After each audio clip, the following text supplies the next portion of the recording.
Welcome back. This is our third and final lesson on building an external Geneva mechanism.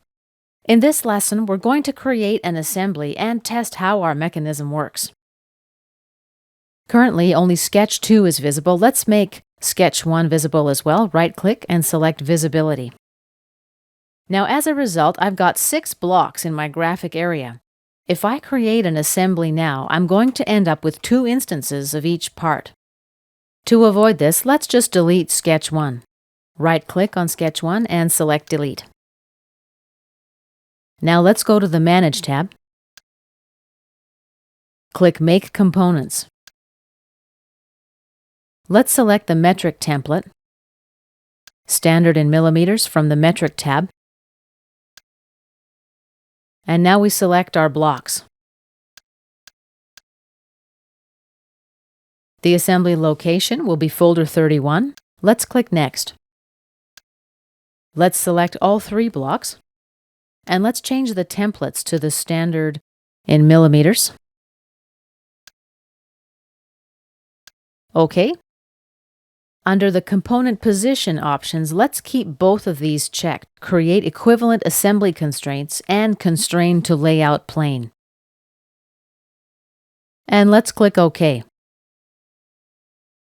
Take a home view.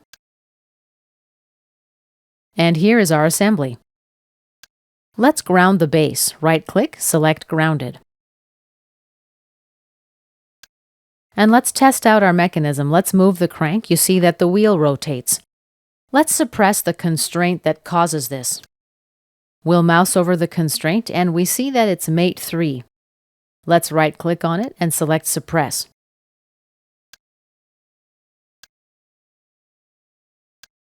Now the wheel and the crank rotate freely. Before we create any extrusions, I want to offset the base 10 millimeters in the negative Z direction. Let's expand the base branch of the tree. Double-click on Flush 3. Enter -10 and accept. And I get a warning message: the assembly can't be solved. Of course, the reason for this is because the base is grounded.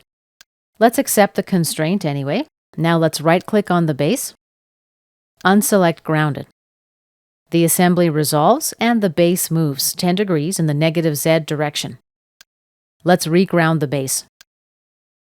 We're ready to extrude now. Double-click on Base 1. Activate the Extrude command. 10 millimeters. In this direction. OK. Let's make Sketch 1 visible. Right-click, Visibility. Activate the Extrude command. 20 millimeters. OK. And let's change the color of this part to blue, for example. Now let's hide Sketch 1. Right-click, unselect Visibility, and let's return to the assembly. Next, we're going to extrude the crank. Double-click on Crank 1. Let's select the profiles to extrude. In this direction, 10 millimeters is just fine. Let's click OK. And let's make Sketch 1 visible again. Activate the Extrude command. The locking mechanism and the pin need a 10 millimeter extrusion. OK. Let's change the color. Let's say make it green. And let's hide Sketch 1. Right-click, select Visibility. Return to our assembly. Lastly, let's extrude the wheel. Double-click, Extrude command. Select the profile to extrude. 10 millimeters in the positive Z direction is just fine. Click OK. Let's change the color as well. Let's say to red.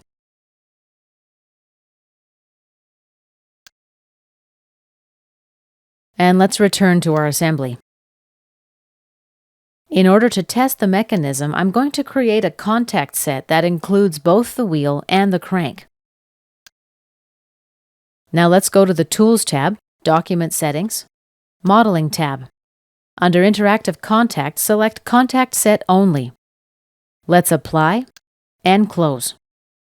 We're ready to test our mechanism now.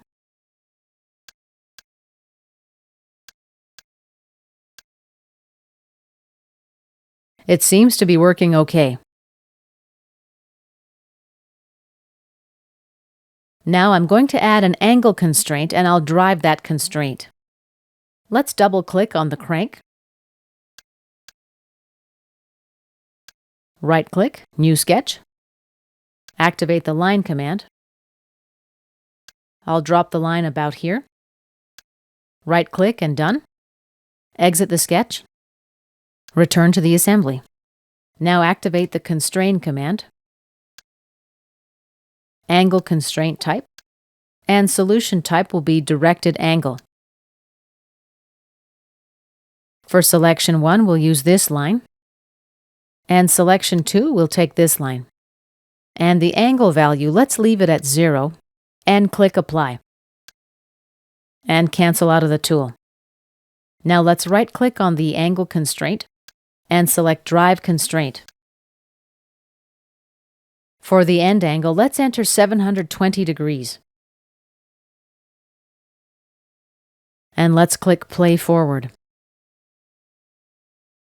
Now we see our mechanism in action. Our progress is displayed in the title bar. Let's play it in reverse. Everything seems to be working fine. Let's cancel out of that and let's add a second wheel on the opposite side of the crank. I'm going to double-click on the base to open it for editing. Next, I need to insert a reference plane. It'll be of the 3-point method. Let's select my 3 points. There's the plane. To save time, I'm not going to modify the base. I'm just going to mirror it. Features to mirror. The mirror plane now. And let's accept. Return to the assembly. Oh, we get a warning message. There's a problem with the angle constraint. Let's accept.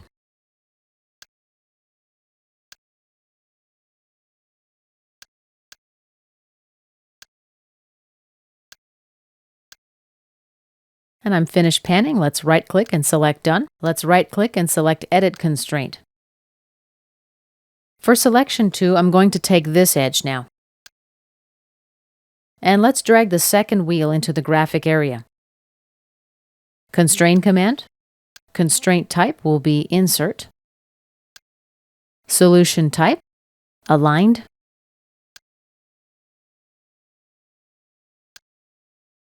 And Apply. Cancel out of the tool. Let's put our second wheel into the approximate position. Let's change the color to black. And by the way, remember that I've changed the color of the second instance of the wheel at the assembly level. Okay, now let's add our second wheel to the contact set. And let's try driving the angle constraint. Let's play forward. And now we can see how our mechanism works. We can follow the progress in the title bar.